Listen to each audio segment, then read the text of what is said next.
Ever wonder what it's like to be a postdoc in psychology? What expectations should students have? How competitive is it really? Rejection is a part of life, but I think especially in academia, it is huge. Funding opportunities are always uncertain. Starting all over again is hard. Maybe I need to quit. Maybe I need a new job. This isn't for me. There's a real shift going on at the minute where I don't think professorship is actually the number one career of postdocs anymore. I only get 10% of the grants that I apply to. Meet Dr. Holly Bradley, a cognitive neuroscientist, language expert, and leading researcher in child development. So you're a baby researcher. I just thought it was so funny, but so strange how children who were not very useful at other things have these amazing scientific brains. It's just a really fun job. Her work unravels the mysteries of how infants process speech, learn to communicate, and interact with technology, bridging the worlds of psychology, neuroscience, and AI. I think some people still have pushback against technology or AI like a barrier to learning. It shouldn't be avoided because it's actually a good tool. I see it as an enabler for learning. From the UK to LA to Toronto, Dr. Bradley's journey has been anything but conventional. As an international student navigating academia's challenges, from funding a PhD to handling the highs and lows of research, she's gained unique insights into the realities of a career in psychology. Her research isn't just shaping the future of language science. It's also tackling big questions about AI's role in child development, attachment styles, and the evolving landscape of psychology careers. AI is going to be huge in child learning, healthcare, reading skills, only going to become more and more used. AI is changing the world for sure. It's definitely changing psychology.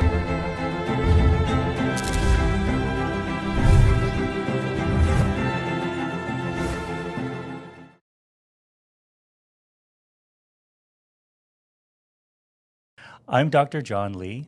And I'm Mikaela Santos, a second-year psychology student at the University of Toronto. And welcome to the Enriched Mindset Podcast. Dr. Bradley, it's a pleasure to have you join us. Thank you so much. Hi, thank you for having me. It's nice to be here. We start off these podcasts with a psychology riddle, okay? What do you call it when you say one thing but meant a mother? It's a joke.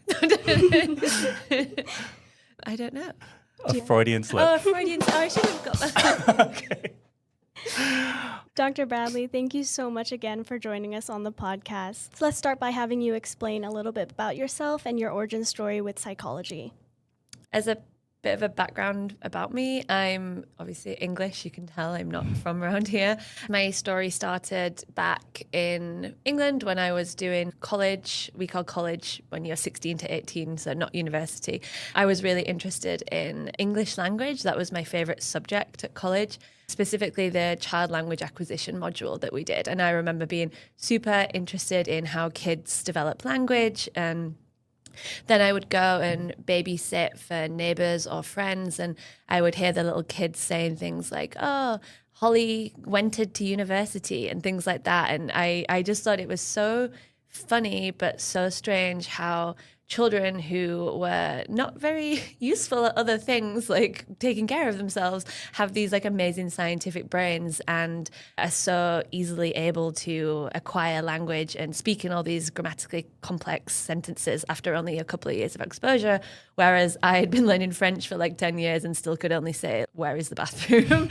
And I thought it was so fascinating. I went to Lancaster University, which is in the north of England. I studied linguistics, Mandarin, Chinese. So I was really interested in learning foreign language. I picked Mandarin, which gave me a lot of opportunities to travel to China and conduct research there on theory of mind development in bilingual Mandarin English-speaking 4-year-olds.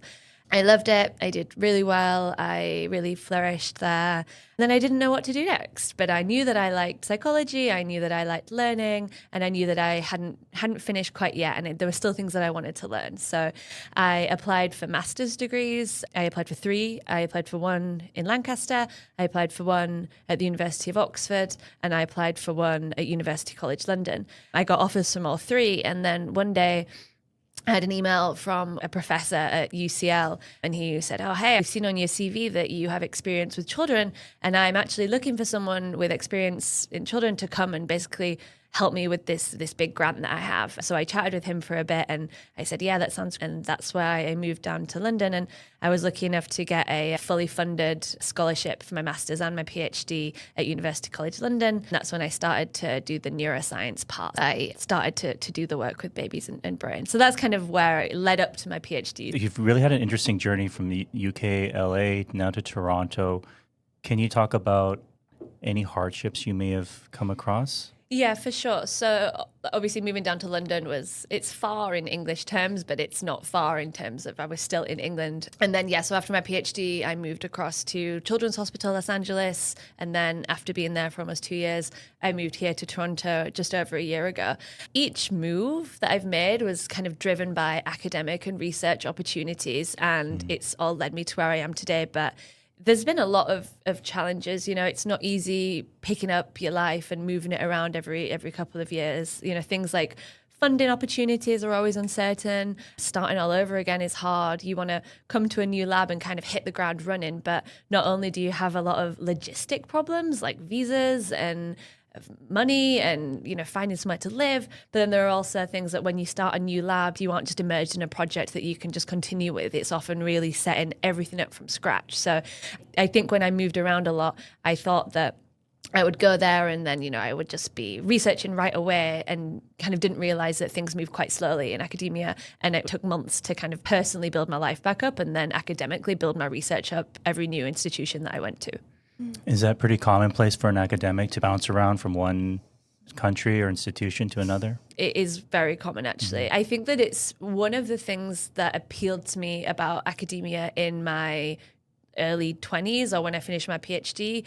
It was the pandemic. I didn't really know what I wanted to do. And I was like, well, academia is not only the path that I'm taking, but it gives me opportunity to travel. That's why I, chose these places like LA. If you want to see the world, academia is good. You can travel internationally for conferences, and also you can travel to these different labs. So I would say that it is common.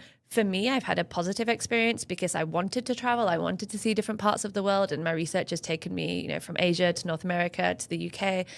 But for people who perhaps have more commitments to maybe families or children or other partners in academia, that can be really difficult because it's not so easy to just pick up and move your life around for everyone. So I think that it really depends on your own specific circumstances as to if the moving and relocation is a pro or a con. Yeah. How do you like living in Toronto? It's very different to anything that I experienced, but I feel like I'm one of those people that the grass is always greener. I hated the UK because it was COVID and I was fed up of London. I moved to LA, I loved it, and then I hated it because I missed the seasons and it was too hot for me, and I was just always like, I'm too hot, I can't concentrate. And then I was like, Toronto's going to be amazing. It has all the seasons. And then now it's going to be minus 15 this weekend. And a massive snowstorm. And a massive snowstorm. So I've gone from one side to the other, right? Too much sun, I want some winter. Now I'm like, too much winter, send me back to California. For our audience, what exactly is a PhD and what made you decide to pursue it, and how long did it take? A PhD is the pursuit of the answer of one or a set of research questions over a period of years where you kind of develop a niche and become an expert at one specific or one particular subject. So it's really kind of establishing this groundwork for when, if you carry on in academia, that is kind of often the basis of your academic career. Sometimes people do postdocs in slightly different things, but it does kind of build the foundation of you as a researcher. This PhD is often an original research piece, and it's most often the first original research piece that someone has conducted. In England, we don't do courses, so your PhD is just solely devoted to the completion of this research project, whereas I know that over here, people complete classes and, required courses that contribute to it, which is why in England, a PhD is a lot shorter. So my master's was 1 year and my PhD was 3.5 years. Whereas I know in Canada, it's not uncommon for a PhD to take, 5 or 6 years, I think, which I think is better in a way.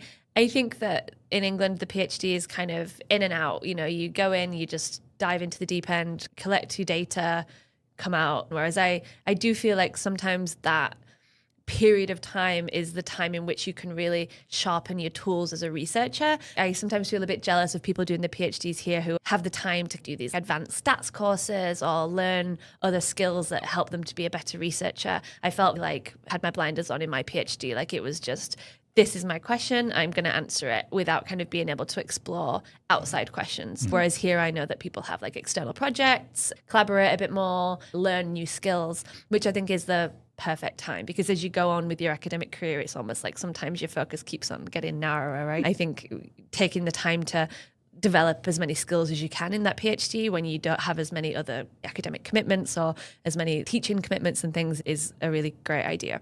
How much did it cost overall to get your PhD? It didn't cost me anything because I got a fully funded scholarship, but I think it's pretty pricey normally for other people. I was very lucky. I was funded by the Economic and Social Research Council, which is one of the most like prestigious PhD scholarships in the UK. I don't know if I would have had the financial opportunity to do a PhD if I didn't have the scholarship.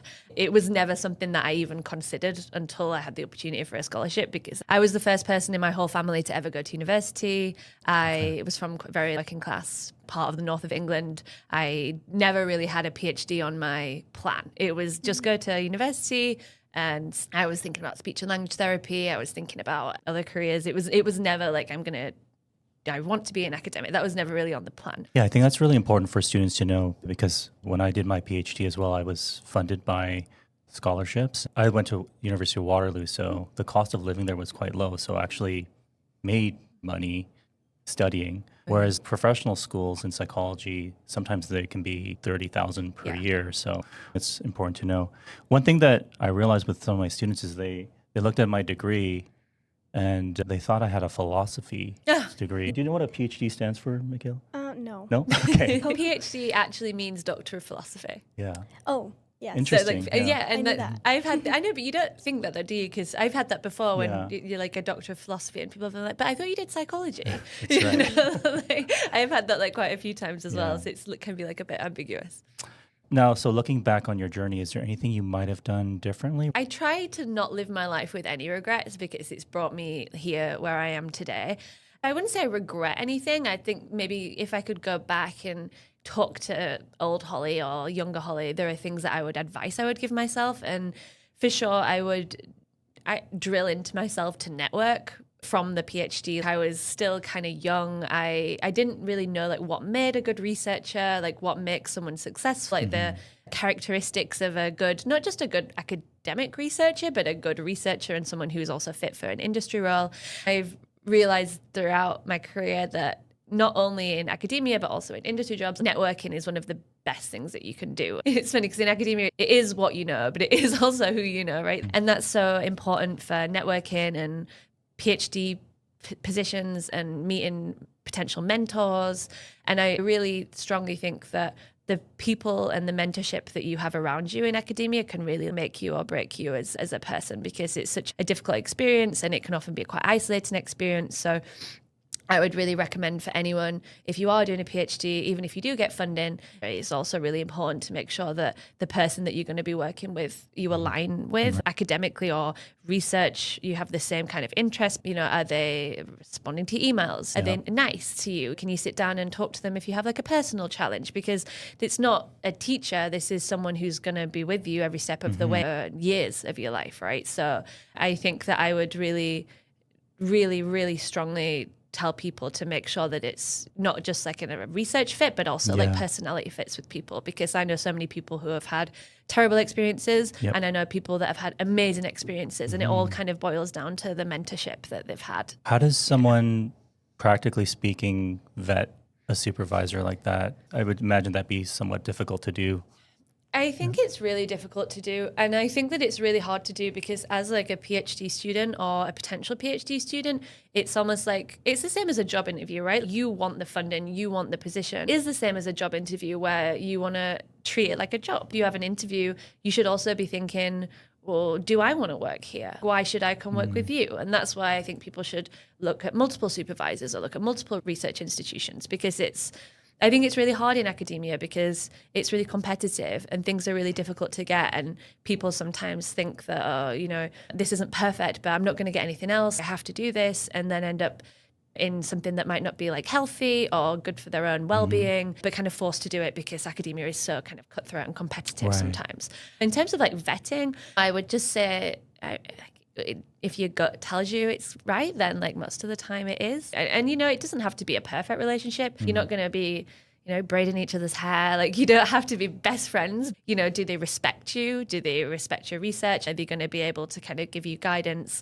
help you go to fundings, identify research opportunities, collaborative opportunities? Do they have your best interest at heart? And most people do. I'm not saying that most people don't. I don't think people put as much emphasis on to kind of the team that you're going to be joining. Right, It's because research is often like a team. Yeah.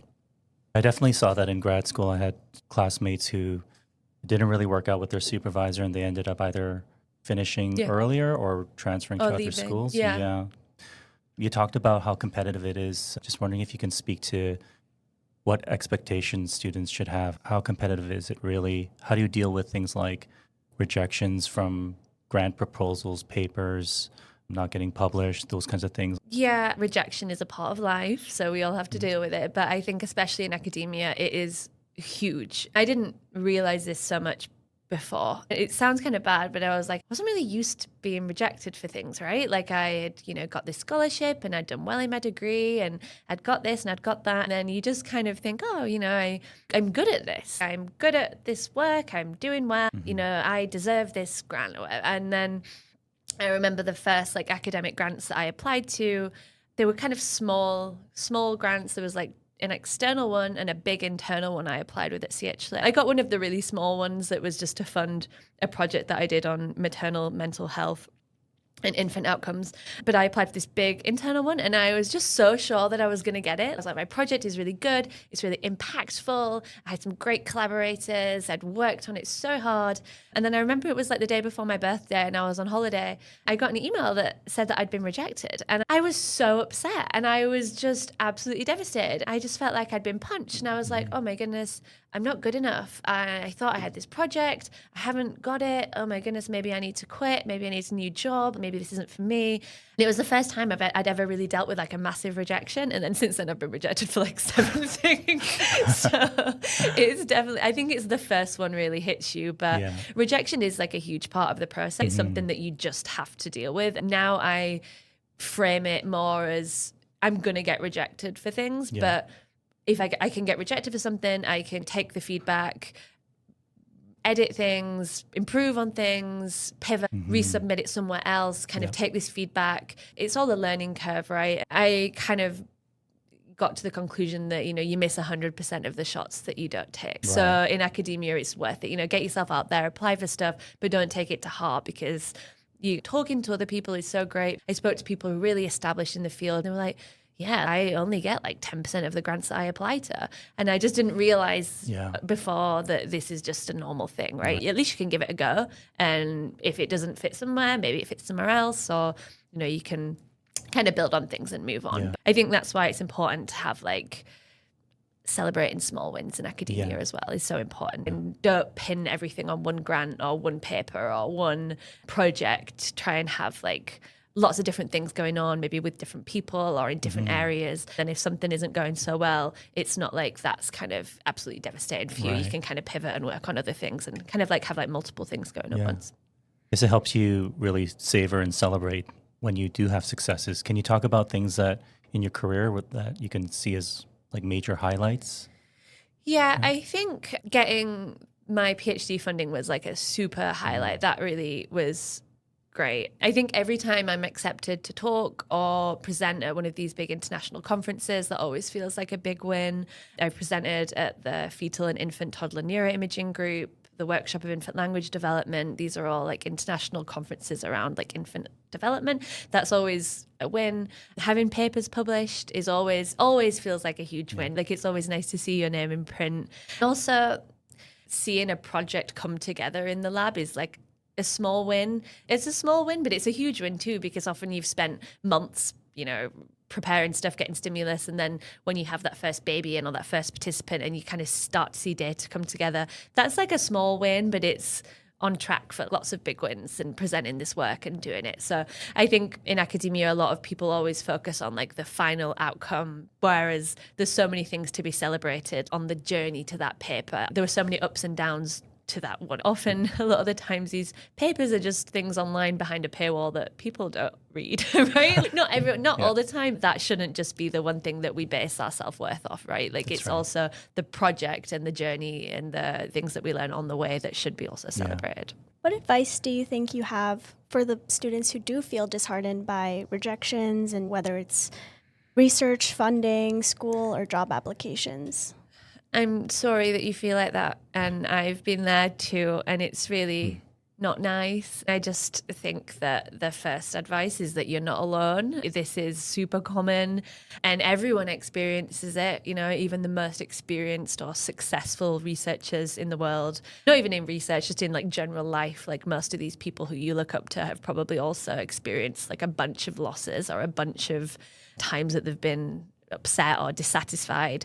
My advice would be to like reframe rejection as like redirection. It's like sunk cost fallacy. If you are feeling like constantly negative or down or upset or disappointed about something, it's always a trade-off between what you want to do and maybe your mental health. Maybe that's like a position to pivot. And if you keep getting rejections and you're feeling down, maybe that's a sign the research needs to mold it a different way, or maybe things need to take a different direction. Also, rejection has nothing to do with self-worth or like who you are as a person, who you are as a researcher. It can often be the case, especially nowadays with like all these funding cuts and stuff, that maybe you should have got it, but there's often a lot of like logistics and kind of politics that goes on with things as well. Like people prefer like internal candidates, or people already have a thing in their mind that they want to fund, right? Maybe you just didn't fall into that threshold this time. So there's a lot going on behind the scenes that we don't know about into how these decisions get made. Have a good support system, play the numbers game, shoot for every opportunity, just keep on pushing. I'm like a big believer of it works out. And even if that wasn't meant to be,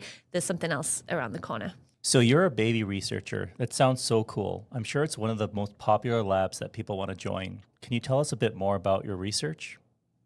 My research primarily is as an infant EEG researcher. So that means that we use these little hats that look like swimming caps, essentially, and we put them on babies and we play them different sounds, different languages, different stimulus. We can basically track in real time what's going on in the infant brain. Most of my research has been on how like early experiences shape language processing, and then also link into like later language development. So my PhD work looked at something called neural entrainment or neural tracking, which is how brainwaves synchronize with the amplitude envelope of the speech that we hear. I did a lot of work looking at infant-directed speech, babies that were exposed to different languages, and if this tracking of speech links to later language outcomes. So I followed up my PhD babies during the pandemic, which was a surreal experience because I would normally bring them into the lab and do these language tests with them, but because it was COVID, it was all either over Zoom or I met them in a park or something and was doing these language lessons to track their development. At UTM, we do a lot of work on kind of individual variation and language tracking. So how do babies process speech produced in non-local accents? How does this differ with monolingual, bilingual babies? How does this relate to vocabulary development, fine-grained word recognition, speech segmentation? All these things where we're trying to like tease apart in the first year of life what's going on in the brain as babies are becoming these little language learning machines. A lot of behavioral work doesn't really tell us this so much because it relies on babies to look in certain directions or move their heads a different way, or kind of things that if the baby's tired or grumpy, which is a lot of time, we can't really reliably tell what they're trying to tell us. But with EEG, it's kind of passive. A baby can just sit there and we can kind of get like big sets of data and track what they're doing in real time. So it's super cool. Mikaela will know, she's helped out with some studies. It's super interesting. I think EEG is definitely a popular one with students. So what's the coolest thing about being a baby researcher? And what are some of the other tools other than EEG that are being used? I think the coolest thing, it's just really fun. It's just a really fun job. Sometimes I go and meet my friends on a Friday after work and they're like, oh, I've done spreadsheets and meetings, blah, blah, blah. And I was like, I just played with babies today. I sat in the lab and I did nursery rhymes and we played with like puppets and so it's actually a really like nice job. It makes you feel good, and it's really nice speaking to parents too. Parents often have a lot of questions about their babies and they're really excited to come in and get them to be a part of science. So I enjoy that side of things, like interacting with families, interacting with babies. I like being really hands-on with my research. I know some people prefer to be more of an analytical approach where they don't want to be involved in the data collection, but they want to see the data, whereas I really like to be involved in all parts of the research process. We have at our disposal. What are you looking for when a student wants to volunteer in your lab? That's a really great question. I think that we look for students who are motivated to learn about these kind of things. It's really nice to show that you've actually done a little bit of research about the lab that you're going into, the person that you want to work with. I see a lot of emails that are a bit copy and paste, I like your lab, this is very interesting, I really want to work here. And especially when I see that someone else has got the same email from the student. So I think actually taking some time, as opposed to like shooting off 10 emails to 10 different labs, kind of maybe narrow the focus a little bit more and take a little bit of time to maybe read about what that person has done, or maybe a specific methodology used in that lab that you can think, oh, that's really interesting. So when you contact the person doing the research, you can say, oh, hi, this is me. Oh, you have that paper that you published in this year. I really liked how you did that. That's super cool. I'd like to come and work in your lab to, discover more about this, as opposed to just, this lab is cool. I really appreciate that. I really like that people have taken initiative to, go a bit beyond what's expected of them. I think that if you're coming into like a child or a developmental lab, it's not necessary, but it's quite nice for if people have already had experience with children, because it's different working with children and parents than it is to just working with like students or adults, right? It's you have to be. My big thing is that I really want everyone that comes into our lab to have a very positive experience. It's really important for me that it's a really positive experience for the parent and for the baby. So I really want my students to be engaging and just make everyone feel happy. And then I also want them to know about what they're doing. My big thing is that if a parent says, okay, what is that EEG cap? Or why are you doing that? Or what is this wire? Or why are they listening to that? I want students to be able to tell them why, as opposed to just be like, I don't know, this is what I'm told to do. So I think having this initiative and, being able to just being passionate about it, I think it often shines through. When people are interested in something, it really shows. So I think experience with the population that you want to work with is nice, even if it's just I've worked at a daycare or I babysit a lot. So just kind of real life experiences that you've dealt with this population group, and then showing a real interest into the person that you're trying to contact. And that goes for PhD applications too. If you're emailing a potential professor, instead of just saying, I like your lab, I want to come work in your lab, maybe try dig around and find some papers that maybe they've written and things that are of interest to you. It shines through, doesn't it? Like it's nice for people to show that they've actually read about what you do. I know you have explored some research within AI. What are some of the key takeaways from that research so far? Yeah, so that's really exciting, actually. That paper was accepted for publication like a week or so ago, so it should be actually published by the time this is out. Yay. That was a really fun study. That was how we looked at child speech, and we looked at how different users perceive the speech of children. Our users were mothers and students, but the users were also Alexa and Siri.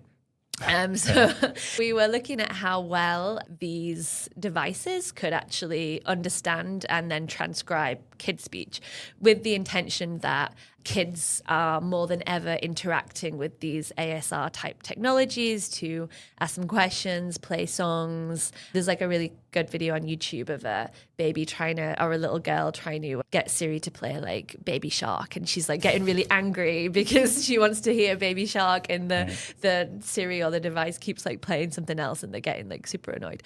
And our kind of key takeaway from that was that, I guess no surprises, Siri and Alexa do not perform, or like ASR systems do not perform very well on kid speech. So we actually played them kid speech and we played them adult speech. And they were pretty good at transcribing adult speech, but the speech with children wasn't wasn't as accurate as a human user. And also we had different ages of children, the child's speech that we played. The systems kind of got worse the younger that the speech was. So for the really young kids, the transcription was quite poor. And as the kids got older, the transcriptions actually got more accurate as the child got older, as they became a bit more stable with their pronunciations, because obviously child speech is like incredibly variable. So as the children got a bit older, these systems were able to adapt a bit more and were better at transcribing them, but still compared to human listeners, these were incredibly low. It raises important questions about how we like design AI systems or ASR systems for children, right? Especially the way that the world is going. AI is huge, or is going to be huge, in child learning, healthcare, reading skills, vocabulary skills. Like, it's only going to become like more and more used as voice-based AI becomes more used in education. It's really important that these models or these tools actually are able to be used, right? I think one of the issues is that a lot of these tools are often just based on adult forms and adult speech inputs and don't have the kid speech input that enables them to be able to process it properly. But it's super difficult because kid speech is super variable, even from kid to kid. So it's definitely like a challenge, but I think just building more of this input into these models should be able to like help them improve. But I don't know. I think it's come a long way. In the study that we looked at an older version of Siri and we looked at a recent version of Siri. And the recent version of Siri has improved a lot over the past pre-pandemic and post-pandemic. So I don't know exactly what they've done with the model to improve on it. But it is improving, but it still is not anywhere close to like a human listener. I think that this leaves questions to be explored. I want to keep working on this line of research and see how these systems do with speech that might have more contextual clues. So continuous sentences, or maybe like contextual clues that allows them to piece things together, because it's not often the case that these systems hear just words in isolation, right? It's normally kind of preset commands or tasks that they want the systems to run. I think actually looking more into this like real life usage as opposed to like how can it handle kid speech might be able to take us to the next step of how this research should go and how these models can be like optimized to work with kids in education and health tech, which I think is a really powerful tool for the future of child speech. Do you actually think that AI might replace certain jobs within the field of psychology? No, I don't actually. I think that AI is changing the world for sure, and AI is definitely changing psychology, but I don't think it will ever replace human professionals. I think people are very scared at the minute. AI is going to take my job. AI is going to XYZ. I think that AI is a great tool. I think that we need to be careful about how we use it. I think that in psychology there are a lot of things that we can use AI to our advantage, but I still think, especially in psychology or clinical psychology, we need like deep empathy, we need like critical thinking, the ability to construe good arguments. I still think these are aspects where AI lacks. If you use ChatGPT, it's only as good as the commands that you give it, right? So I think that having that like psychological mindset, it's kind of like doing a research study. You know, you can't formulate a research plan until you've kind of sat down and thought about the answers that you want to get. So it's kind of like thinking about the next curve before you get there. So that's the same with like AI, right? I don't think it will replace us, but I think it will make a big difference in diagnostics, screening. I think is going to be huge from like a mental health standpoint. I think that AI will be able to help us leaps and bounds there. And data analysis, AI can help us process these like massive data sets. So I don't think that it will replace professionals, but I think that it's a very powerful tool that we can use to take psychology and take research to like the next level. Dr. Bradley, you're in a postdoc position currently. Can you explain what that is to our audience and what the next steps would be? A postdoc is the further refinement of these skills. So you spend your PhD kind of focusing and narrowing down onto one area, and then you kind of spend your postdoc building upon other skills. I think a postdoc is really great actually because it's given me the opportunity to learn like a ton more stuff. My previous position at Children's Hospital was in a hospital. It gave me a look into a clinical situation. I worked a lot with physicians, engineers, like a whole different group of people.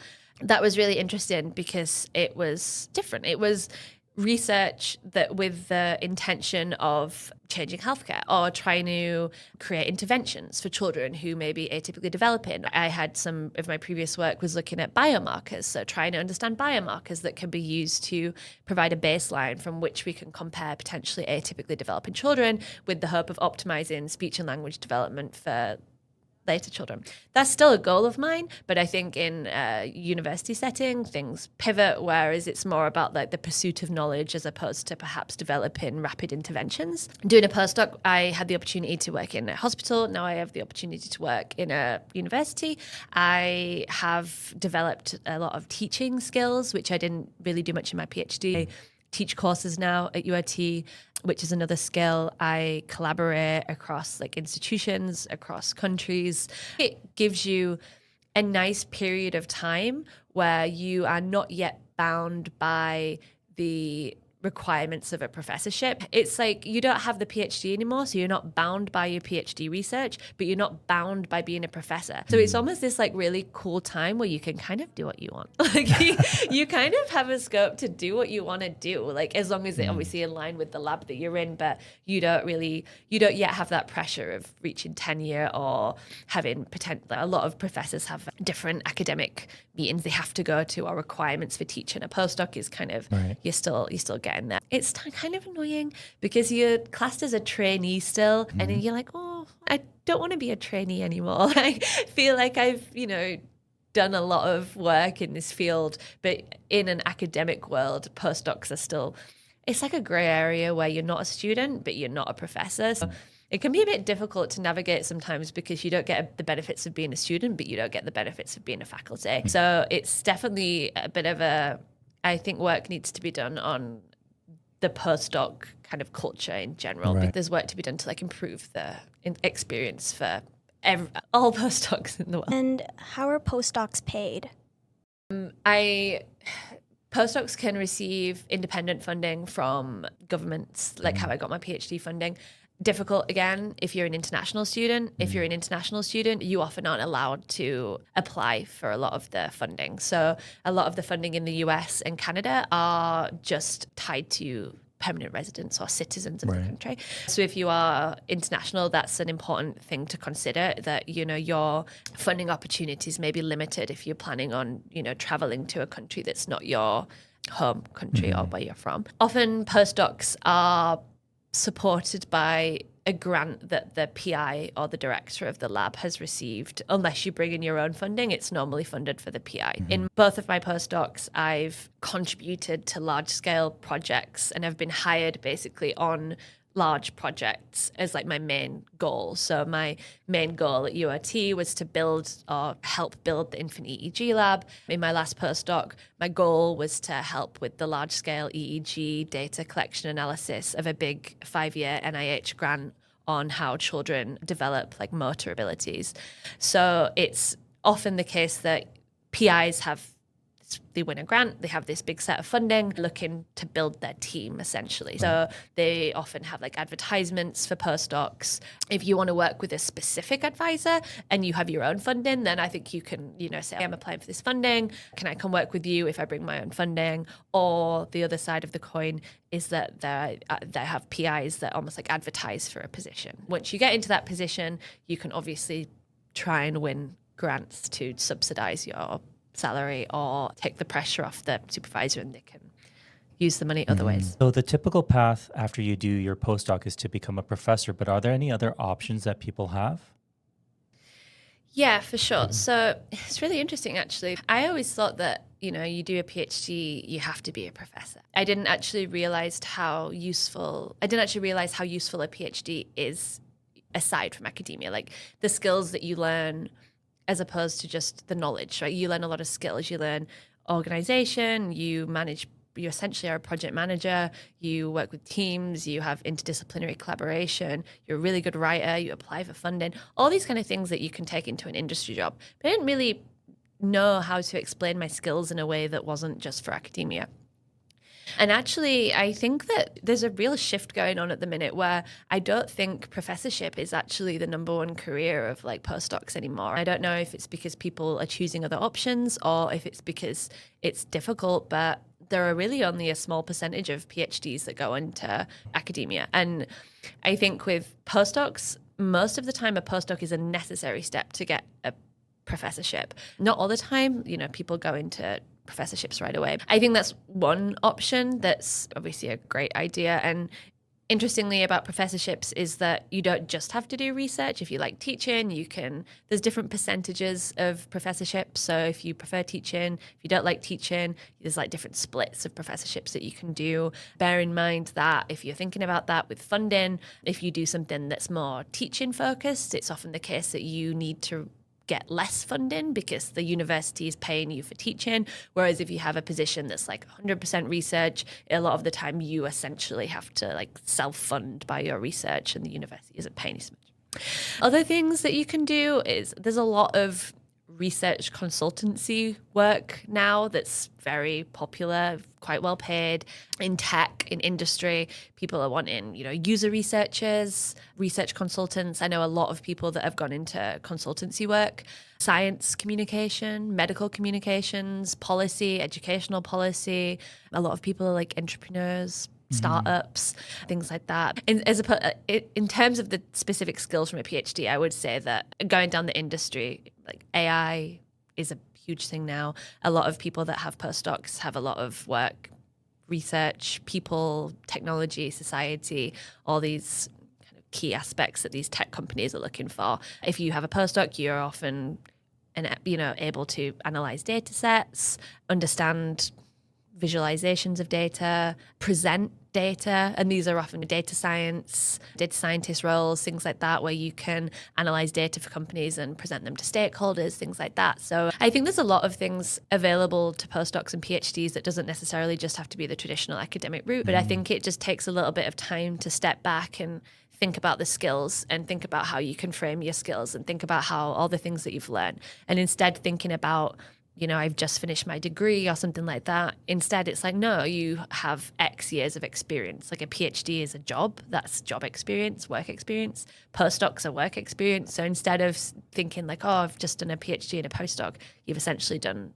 8 years of work experience in data analytics, presenting to collaborators, writing grants, funding yourself, et cetera, et cetera, et cetera. I think it just positions people really strongly. I just think the knack is trying to show that to people, because I think sometimes, especially if you're not from an academia world, it might be, people can be like, well, what do you do in a PhD? Or do you, just sit and read books? Right. People don't really realize all these like hands-on skills that you learn that can be applied to like so many things. And I think postdocs and make great leaders, great team players, great writers. They're like real assets to companies. I know that you've taught some courses at UTM. Rate your professor is a really big thing within university, and it can really affect the opinions of students before even meeting like the professor. So have you ever looked at your ratings, and do you think that they're like fair representative?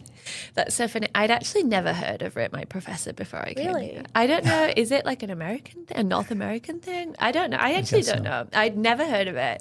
I didn't teach at the hospital because it wasn't student facing when I worked at the hospital. So I just started teaching when I came here, and I didn't hear of it. And I think one of my students said, you have a thing on Rate My Professors, and I was like, I don't know what that is. And they showed it me, and I was like, 5 stars. I do have 5 stars. So yes, I have looked. I have very nicely, I have all of my reviews are 5-star reviews, and people have said very nice things about me, which is very nice. I was curious. I think student feedback is really important, and I give my own feedback from the university at the end of each course so that we can make sure that students are happy. I think that Rate My Professor, I'm happy with it because everyone's nice about me, but no, on a serious note, reviews can be biased and inconsistent. It's the same as going out to eat at a restaurant. You have a really good experience, you probably think, yeah, that was really nice, but you don't often go out of your way to write a review. But if you have a really bad experience or something bad happens or someone's really mean to you or you don't like it, then you probably will go on Facebook or something and say, oh, this restaurant was really bad. I don't want you to go eat there. So these online opinions are often extreme opinions of people. If students like loved or hated a course, then that's probably when you get this feedback. It isn't really giving like the nuances of all the students that had a good time but don't feel particularly motivated to go on and write a response. And there's also no structured feedback. It's kind of students can write whatever they want. It's not like answering specific questions, so it's hard to kind of compare across the reviews, like why are you writing this review? I think that professors get based on personality as opposed to learning. My reviews are all, they do say that they enjoy my class, but it's like, oh, Holly's really, really nice and she's really caring, and which is a part of being a good teacher. Like I am very open to my students talking to me, and I always have office hours, and I'm very good with my emails. But I don't know if it's because it wasn't that long ago that I was a student. So it wasn't that long ago. I feel like I really understand what these students are going through. Maybe that's why people resonate with me, because I understand the pressure that students are under. I understand how hard it is, all these things that they've got juggling. I don't want to make their lives harder. Why should I make their lives any harder than it is? They already have so much stress on them. Right. Like it's my job to try and make this enjoyable for them. I'm not going to write a question and try and trick them, be mean, or give them a really, really hard test just because I'm being mean. I want to be like firm but fair, like show up, take part, enjoy yourself, come and enjoy the lecture. If I ask a question, try and participate and you'll do a good job. I just think that so many things now are like, it can just be so difficult, but I just think that just show up. A big thing in my class is just make it fun. Just make it interactive, make it fun. It doesn't have to be stressful and scary and upsetting. And I just think so much of like student life is deadlines and stress and nerves and getting into med school and getting into law school, all these deadlines. And I just see so many students that are just sad and like just burnt out. I know it is that way because I was literally in the exact same boat. I just try and make life easier for people. I just think it should also be enjoyable. It's going to be stressful, but at least we can try and make it fun. I don't know if you find this fun, but I find it fun because it's what I do for work. But Mikaela, you're so lucky to have such a great supervisor. Dr. Bradley, what generation do you identify with? I think I'm like right on the cusp of Gen Z and millennial. I think I'm like a zillennial. I think that's what they call it. Like, so I think that's kind of also why I get on really well with my students. I still in my 20s. Like I didn't grow up with technology, but I've seen like the rapid introduction of it through like as I've been growing up. What would you say older professors should know about Gen Z students that they're kind of missing or misinterpreting? Maybe there's a bit of a disparity that technology is like a huge part of our lives now, right? It's like unavoidable, and it shouldn't be avoided because it's actually a good tool for learning, and students are able to use technology in all these like amazing ways that to enhance their learning. I think maybe some people still have like pushback against like technology or AI or these kind of tools as like a barrier to learning, whereas I see it as like an enabler for learning as long as like students aren't cheating essentially. But there's ways that you can create assignments so that students can still use AI but in a creative way. So instead of just giving them an essay, my assignments are often like, create a research project with like fake data and like write like research papers or pick something from class. I don't know, just like things that aren't, that copy and pasteable, like something that requires like a bit of creativity. Maybe like older professors are still kind of have like a pushback to that because maybe it's not, I'm kind of used to this like technology. It's almost like a digital first like mindset, I guess, in this like generation of students. Maybe another thing is that like this generation of students have had their lives like impacted pretty badly by COVID. COVID also kind of messed up my life a bit. I really resonate with that. These students had probably had their educations disrupted quite a bit from COVID. Like COVID disrupted my PhD. I think that students nowadays as well are like more likely to like challenge authority too. I guess that's not a bad thing. Maybe like 10 years ago or something, you wouldn't ever really like challenge a professor. I think that it's important for those boundaries to be in place. I think you should respect a professor. Doesn't need to be like someone who you can't even go and like speak to. So I think it's like a fine line between holding respect as someone who's in like a position of power as a professor or a lecturer or a mentor to students, but it's also having that being able to be friends with your students as well, or being able to have like a relaxed relationship with them. So it's really hard to get like the balance. I think students are definitely more willing to like challenge authority, like advocate for change, use technology, kind of like push the boundaries, which I think is a an exciting time. I guess there's also the danger of like over-reliance of technology and then also maybe challenging authority too much. I think that it's an interesting time to be doing this work. I think that with undergrad and grad school, there are a lot of stresses, as you mentioned, going through COVID. But what do you think is some of the key secrets to, getting those thesis advisors, getting advice on information that universities don't necessarily provide and you kind of have to fish for yourself, such as getting into grad school and eventually becoming a professor?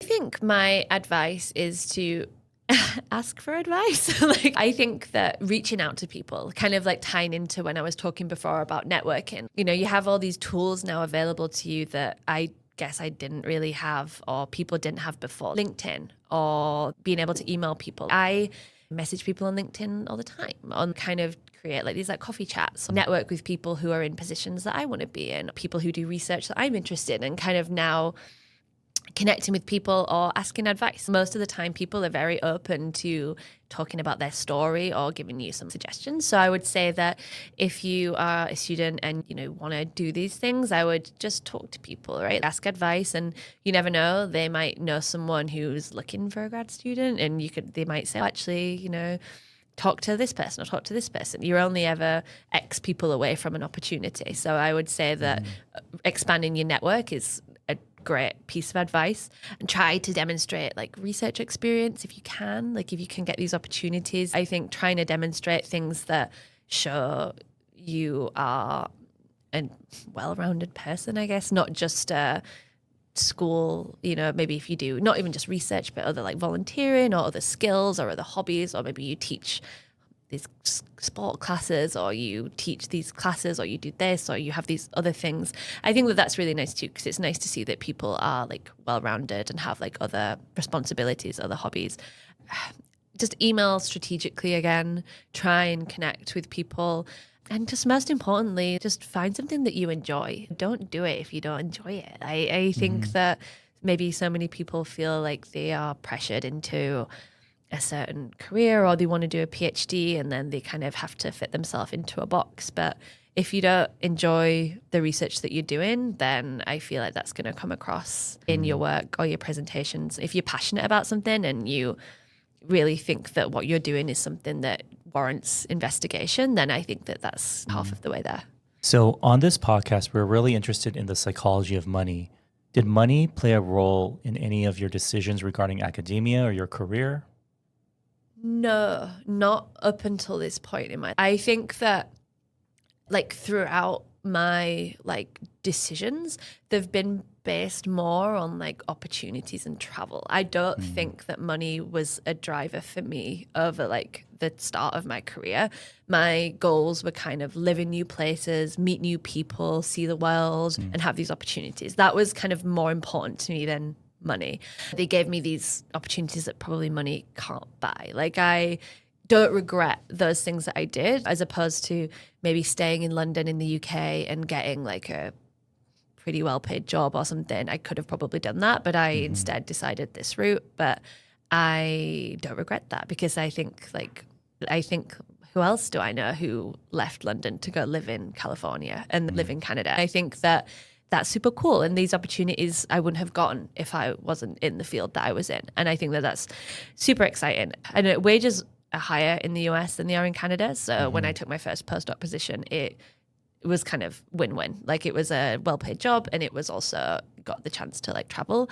I think as I'm like getting older, like my priorities are beginning to shift a little bit. I think that money was never really important to me before growing up, not growing up, but like in my early career, because I was more just wanting to chase opportunities, chase travel, have all these experiences. But now I'm kind of getting like a little bit older. I guess you start to think about like the future and like long-term plans and I don't know, thinking about settling down somewhere and things like that. So I guess it's definitely something now that will probably influence like my next decision. Money will probably have more of an impact than it has done in my previous positions, for sure. Definitely like a shift in priorities, I think, maybe is as I reach like the next kind of stage of my life.